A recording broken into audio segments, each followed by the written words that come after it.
El sexto mes de embarazo suele presentarse como una promesa de luz, como ese tramo en el que la panza ya no es solo una sospecha y el futuro parece empezar a tomar forma. Para ella, en cambio, se había convertido en un recordatorio constante de todo lo que estaba perdiendo.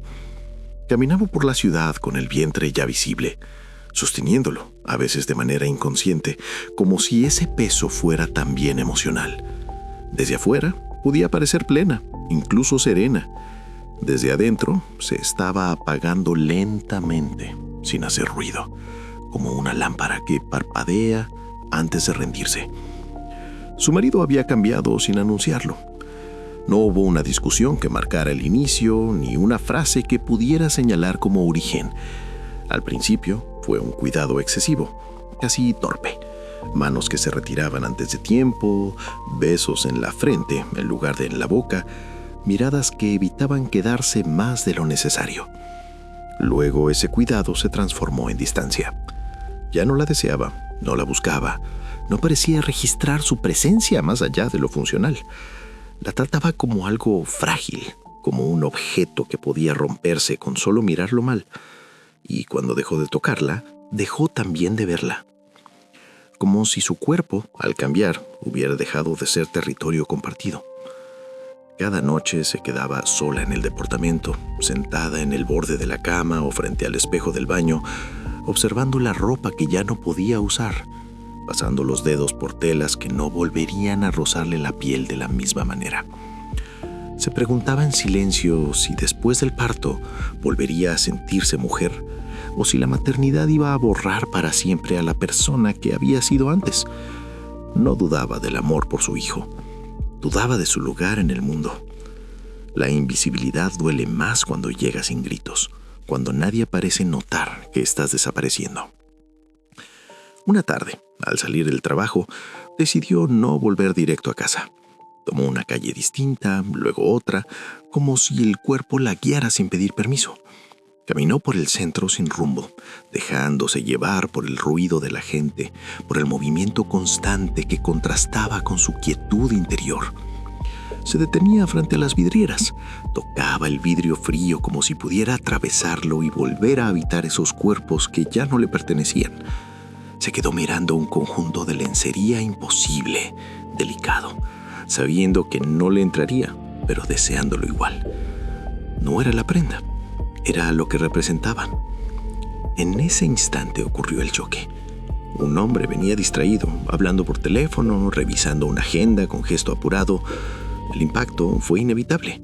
Ella perdió el equilibrio y por un segundo sintió el vacío bajo los pies, el miedo súbito de caer con todo el peso hacia adelante. Pero él reaccionó de inmediato. Soltó lo que tenía en las manos y la sostuvo con ambas, firme, segura. Le preguntó si estaba bien con una urgencia sincera. Cortó la llamada sin explicaciones y la miró directo a los ojos. No como se mira a una mujer embarazada, como se mira a una mujer. Era alto, fuerte, con una presencia que imponía sin esfuerzo, pero tenía una expresión suave, casi cuidadosa, que desarmada. Dijo que la panza la hacía ver hermosa, sin tono de condescendencia, sin paternalismo. Nadie le había dicho algo así en meses. Sintió el rostro arder, el pulso acelerarse, el cuerpo responder a un elogio que no esperaba ni sabía que necesitaba.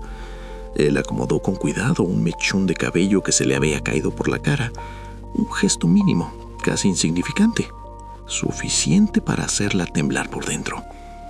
Se despidió y se alejó, mezclándose con la gente. Ella lo siguió con la mirada hasta perderlo entre las cabezas y los abrigos.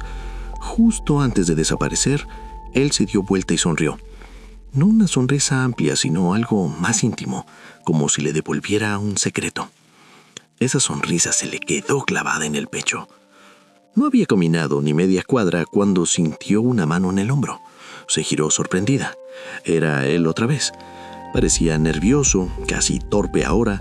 Se disculpó de nuevo, como si necesitara una excusa para estar ahí, y se presentó: Ismael. Ella dijo su nombre con una voz que no reconoció como propia, más baja, más vida. Él dudó un segundo antes de preguntarle si aceptaría tomar un café. No hubo un razonamiento largo. No pensó en horarios, ni en explicaciones, ni en consecuencias. Solo salió un sí antes que el miedo pudiera alcanzarla. Se sentaron en una mesa apartada, lejos del ruido. Ismael hablaba con naturalidad, sin invadir, sin forzar confidencias. No le preguntaba demasiado, pero parecía entenderlo todo. El cansancio que se le notaba en los hombros, la soledad escondida detrás de gestos educados, la sensación de estar siendo dejada de lado. No necesitó que se lo explicara. La miraba como alguien que ve, no como alguien que observa por cortesía.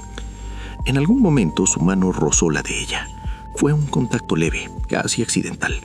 Luego esa mano subió lentamente por su brazo hasta detenerse en el hombro. Ella no lo detuvo. No quiso hacerlo.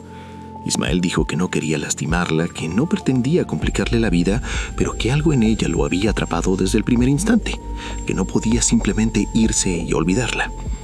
Ella lo escuchaba con el corazón desbocado. Hacía meses que nadie le hablaba desde el deseo, desde la elección. Cuando tomó su rostro con delicadeza y la besó, no hubo resistencia.